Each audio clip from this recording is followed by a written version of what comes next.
So one thing you might have noticed when you were logging on to get to the SharePoint site is that I sent you an email, and then you click on that email and it's going to take you to the SharePoint site. If you weren't already logged into your Outlook webmail, then it's going to ask you to sign into Office 365, and then you have to sign in again to SharePoint. So it's kind of a double sign-on. So that's just something to keep in mind there. Also, one of the first things that you want to do when someone sends you an email, and that's usually how you're going to find out you've been invited to some kind of SharePoint site, is they'll send you an email with a link. The first thing you want to do is come up here to the top and click on Follow.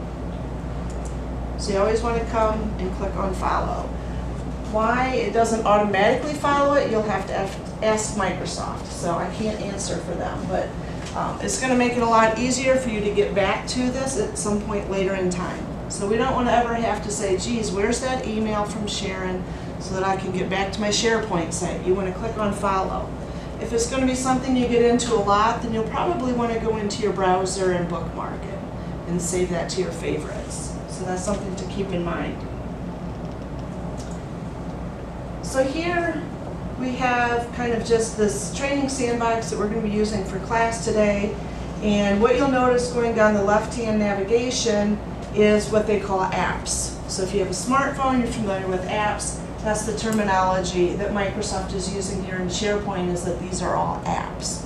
The most common app that you're going to come across is going to be a document library that simply is holding a lot of documents. So if we single click on the word documents in the left-hand navigation, it's going to bring us into our document library.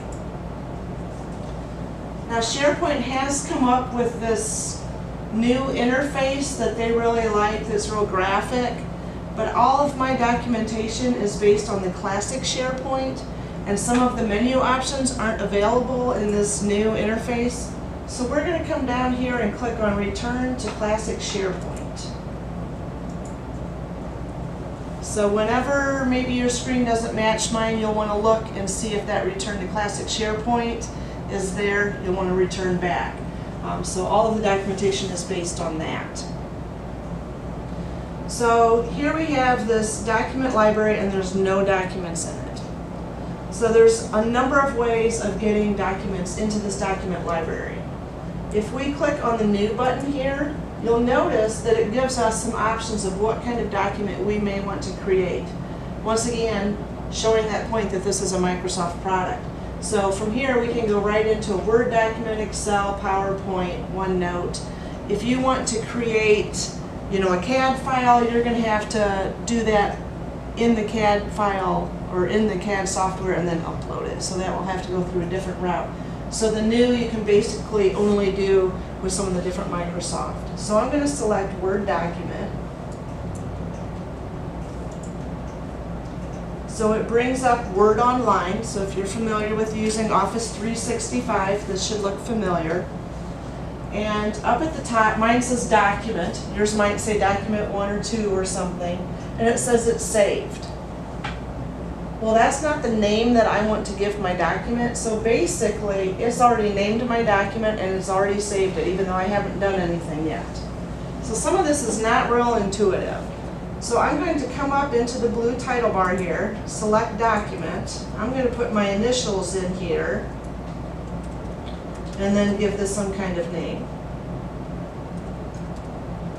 Once I press Enter, you'll see that it's saved. So it's saving automatically. As I type, it's saving.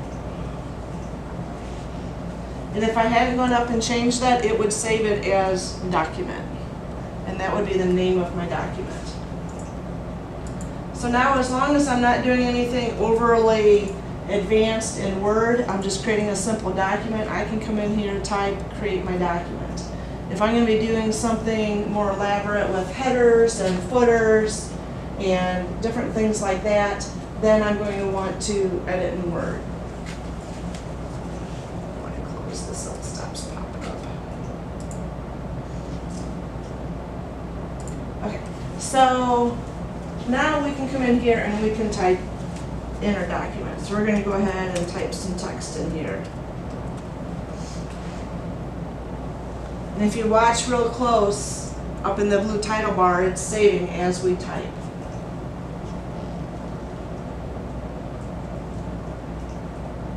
So let's say we've created this fabulous document, we're all done. How do we get back? It's a little confusing. Some of this is just not very intuitive. So if I want to go back, I'm going to click up here on the word documents, and that's going to take me back to my document library within SharePoint. So, one thing I do want to point out is this is part of Office 365. So Microsoft has the ability to change things whenever they want without any kind of notification. Almost every time I've taught this class, something's changed. So if you look at your handouts and you're looking at the screen and things don't quite match up, it's possible that Microsoft decided to change something. So I'm looking at my handout and that title bar was black, not blue. So that's something that's changed just, in the last month since I updated some of this documentation. So typically all of the changes that they make are pretty small and pretty intuitive, that you can go ahead and you can see what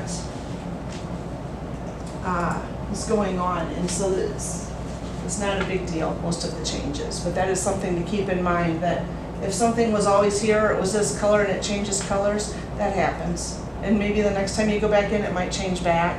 So it's just something that Microsoft can do with this Office 365 products. Okay, so now we see all the documents that we just created. And you'll notice there's a little green starburst behind each of them. That is indicating that these are new. So if you are in and out of the SharePoint site, that will stay on there for about 2 days. So if you come in here tomorrow, probably still have that green starburst. If you come in here next week, it won't be there. So that way, if someone who's in and out of this site every day or every couple hours, they'll know someone's added something to the site by that little green starburst, so they'll know that's something new. It's going to show the name of the document we gave it. It'll show us when that document was last modified and who last modified it.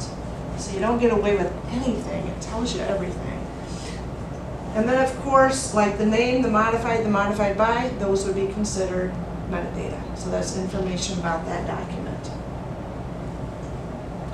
If we want to view a document, there's a couple of different ways. So I'm going to come down to the one that I created. If I just single click on it, it brings that document back up in Word Online. But I'm not in an edit mode. I'm just in a view only mode. So you'll notice up here I do have an option for edit document. So I can either just click on the edit document, or you'll see there's a drop down. I can edit it in Word, or I can edit in the browser. So if I want to do more elaborate things with it, I can edit in Word. And so that's going to start up the Word application. And now I'm in full-blown Word. So now I can come in here and I can continue working on.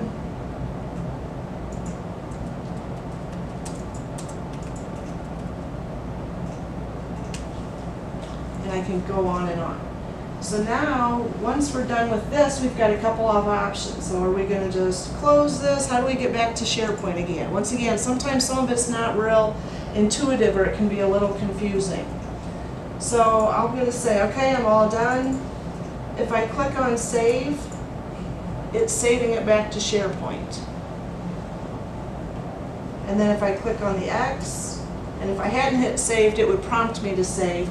So now it brings me right back to my SharePoint, and I've got this little window here that says all done. You can close the tab now. So I'm going to just click on this, and you'll notice it doesn't have the changes I just made. If I click on the refresh button up here, now I see my changes. And once again, if I want to go back, now it's down here instead of up here. So we wouldn't want to, be consistent or anything. But, so we'll just click on Documents, and that will take us back to that document library within our SharePoint site.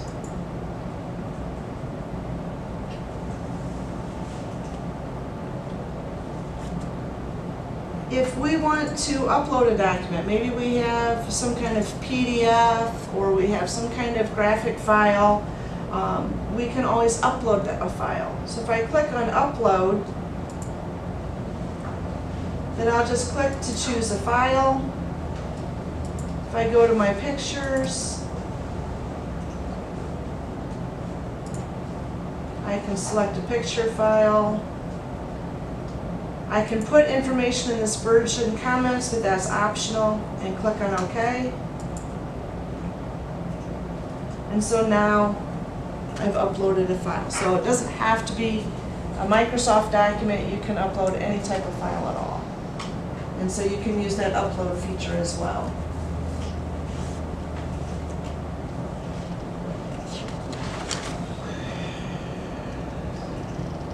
I'm on the bottom of page 8 if you're trying to follow along. We also have an option that we can drag and drop documents into our document library. So let's say I want to add another car to my car inventory. I can click here in the left navigation on car inventory, and that takes me to all of my different cars. Then I can grab that image and just drag and drop. Did everyone get that? Okay. Now you're not going to see my image because what happened is this car inventory has what they call metadata that is mandatory. And so you have to enter in all of that mandatory metadata. Well, when we drag and drop, it doesn't prompt us for that metadata. If I had done an upload, it would have automatically prompted me for all of that metadata, but it didn't because I dragged and dropped. So it's just kind of a, something you learn as you work with the software. Thanks for watching. For more ITS tech training videos, visit www.bgsu.edu/tech training or subscribe to our YouTube channel and check out all of our other social media.